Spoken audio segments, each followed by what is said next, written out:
ನುಗ್ಗೆಕಾಯಿಯನ್ನು ಸಾಮಾನ್ಯವಾಗಿ ಸಾಂಬಾರಿಗೆ ಹೆಚ್ಚಿಗೆ ಬಳಸ್ತಲೇ ಇರ್ತೀವಿ. ಆದರೆ ಇವತ್ತು ಗ್ರೀನಿಶ್ ಆಗಿ ಒಂದು ಸ್ಪೈಸಿಯಾದ ಒಂದು ಸ್ಪೆಷಲ್ ಆದ ಒಂದು ಗ್ರೇವಿಯನ್ನು ಹೇಗೆ ಮಾಡೋದು ಅಂತ ಇವತ್ತಿನ ವಿಡಿಯೋದಲ್ಲಿ ನಾವು ನೋಡೋಣ. ಅದಕ್ಕಾಗಿ ನಾನು ಪ್ಯಾನ್ಗೆ 2 ಸ್ಪೂನ್ ಎಣ್ಣೆ ತಗೊಂಡಿದ್ದೀನಿ. ಹಾಗೆ 7-8 ಹಸಿರುಮೆಣ್ಸಿಕಾಯಿ, 1 ಇಂಚು ಶುಂಠಿಯನ್ನು ತಗೊಂಡಿದ್ದೀನಿ. ಹಸಿರುಮೆಣ್ಸಿಕಾಯಿ ಖಾರ ಜಾಸ್ತಿ ಬೇಕಿದ್ರೆ ಹೆಚ್ಚಿಗೆ ಹಾಕ್ಕೊಳ್ಳಿ.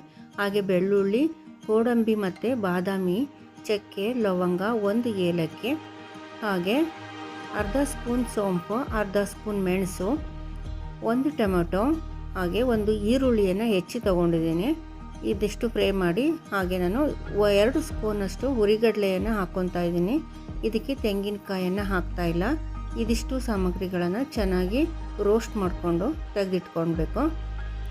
ಮತ್ತು ಅದೇ ಪ್ಯಾನ್ಗೆ ನಾವು 1 ಹಿಡಿಯಷ್ಟು ಪಾಲಕ್ ಸೊಪ್ಪು ಮತ್ತು ಸ್ವಲ್ಪ ಕೊತ್ತಂಬರಿ ಸೊಪ್ಪು ಹಾಗೆ ಪುದೀನ ಸೊಪ್ಪನ್ನು ಹಾಕಿ ಚೆನ್ನಾಗಿ ಬಾಡಿಸ್ಕೊಳ್ಬೇಕು.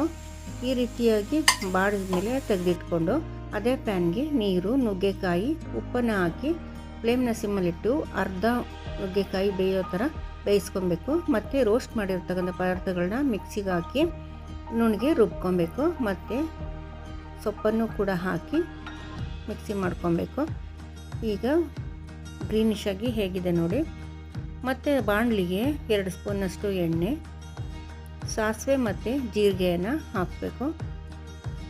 ಸಾಸಿವೆ ಮತ್ತು ಜೀರಿಗೆ ಸಿಡಿದ ಮೇಲೆ 1 ಒಣಮೆಣಸಿನ್ಕಾಯಿ ಹಾಗೆ ಈರುಳ್ಳಿಯನ್ನು ಹಾಕಿ ಚೆನ್ನಾಗಿ ಬಾಡಿಸ್ಕೊತಾ ಇದ್ದೀನಿ. ಈರುಳ್ಳಿ ಸ್ವಲ್ಪ ಕಲರ್ ಚೇಂಜ್ ಆಗೋವರೆಗೂ ಚೆನ್ನಾಗಿ ಬಾಡಿಸ್ಕೊಂಡು ನಂತರ ನಾವು ರುಬ್ಬಿ ಇಟ್ಕೊಂಡಿದ್ವಲ್ಲ ಮಸಾಲೆಯನ್ನು ಅದನ್ನು ಮಿಕ್ಸ್ ಮಾಡಬೇಕು. ನಾವು ಬೇಯಿಸಿಟ್ಕೊಂಡಿರ್ತಕ್ಕಂಥ ನುಗ್ಗೆಕಾಯಿಲಿ ಏನು ನೀರಿರುತ್ತೆ ಆ ನುಗ್ಗೆಕಾಯಿ ನೀರನ್ನು ಕೂಡ ಮಿಕ್ಸ್ ಮಾಡಿ ನಮಗೆ ಗ್ರೇವಿ ಯಾವ ಹದಕ್ಕೆ ಬೇಕು, ಗಟ್ಟಿ ತೆಳು ಎಲ್ಲ ನೋಡಿಕೊಂಡು ಅದಕ್ಕೆ ನಾವು ನೀರನ್ನು ಮಿಕ್ಸ್ ಮಾಡಿಕೊಂಡು ಇದನ್ನು ಫ್ರೈ ಮಾಡಬೇಕು. ಚೆನ್ನಾಗಿ ಮಿಕ್ಸ್ ಮಾಡಿ ಫ್ರೈ ಮಾಡಬೇಕು.